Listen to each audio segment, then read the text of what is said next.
Hi everybody, it's Dr. Mandy from JRSFullVet and This is Hank. He's an 8-year-old dog. He's got intervertebral disc disease, cervical, so he's got IVDD. It is affecting his neck. The worst part of that is it's causing paralysis in his front legs, so his brain can't talk efficiently to his front legs. He's gotten most of the function back in his back legs and he's doing really well. He's also much more comfortable. We've got other videos on how to manage at home, what to talk to your vet about, the costs and treatment options for medical management if you have to do conservative therapy. For today, I'm going to go over the real basics on how to manage these guys so that you don't lose muscle mass as they are recovering from their disc disease. One of the big things we worry about is because they are down and out, their muscles are atrophying.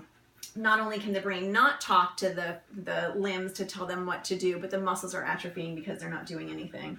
So we went over on the last video how to pick him up. What I always do is because he's painful in his neck, I'm going to pet his neck, make sure he knows I'm coming, and then I'm going to pick him up, and then we're trying to support as much as his weight as we can and maintain the neck. So he's doing much better today. We're about 10 days out. So I'm going to pick him up. I'm going to support him at the front legs and at the back legs. Typically I've been carrying him around like this. I mean, literally like a big baby. And whatever he's comfortable with, we're doing. He's actually now comfortable enough that he can sit up. He still has really poor motor function to his legs, which you're gonna see. He's, thankfully in the last day, he's able to move his head and his neck, so he's doing better. But if I put him down, he's knuckling. So he's really wobbly. He really doesn't sort of know, his brain doesn't know where his feet are. So I'm spending a lot of time with him, taking him outside. I take him outside every 3 or 4 hours. And I'm going to place his feet. So there are lots of things that you can do. He's better. He's got stronger in his back legs now than his front legs. So most of the time we're just sitting, and I'm going to place his feet.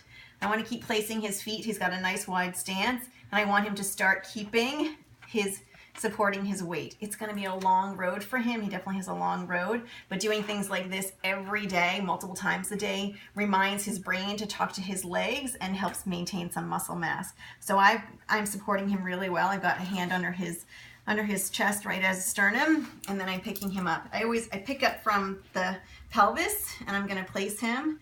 And that's it. Even if he's leaning on me a lot, this is a really big step. Any kind of support that he can give himself. I'm always petting his belly too. I want him to know that I'm here underneath him and that I want him to be using his muscles. So he is doing really well, but he has a long road ahead of him. We are not even going to really talk about walking at this point. It's just getting him to start using his balance and to start building some strength in his legs. The other thing is he was really predisposed to IVDD because he's a pretty inactive, overweight beagle. We see it a lot in beagles. I see it in Shih Tzus, and certainly Dachshunds kind of are the head of the class. Don't let these guys get overweight and keep them really well muscled and active. That's the best thing you can do to prevent this disease, and it's certainly the best way for them to recover. Moving forward, I'm going to start trying to get him to walk. So because he's stronger on his back legs, I'm going to start encouraging him to use his back legs by learning to step. Come on, Hank. So there we go. So he's taking a couple of sloppy steps, but that's something, really big news for Hank. Come on, Hank.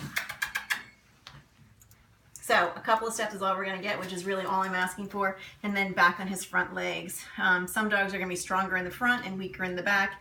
He is stronger in the back than he is in the front, so we're going to keep those back legs moving, and I'm going to keep him close to me. I still take him out every 3 or 4 hours. I don't want him to not be a housebroken dog because he's a recovering dog, so I still take him out. I think he does really well outside because he's a beagle. He loves to be outside.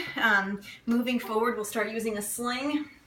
So a sling to support the back end, that will give him more support, and then we'll start doing things like taking him outside and we'll start walking with a sling. But for today, the little tiny steps are, he's comfortable, he can stand without crying, he's comfortable with me picking him up, and he can support his own weight even if it's just a little tiny bit, and keeping his balance. And I'm still maintaining the some mental stimuli and an environment that's nurturing and enriching and trying to keep him back, you know, the beagle that he is, and get him back to normal. So we've got a long road ahead, but he's doing really well. This is possible. This is 10 days post his initial presentation. So he's come a long way in 10 ways, but in 10 days, we still have a long way to go. And it's been a rough 10 days. Don't get me wrong.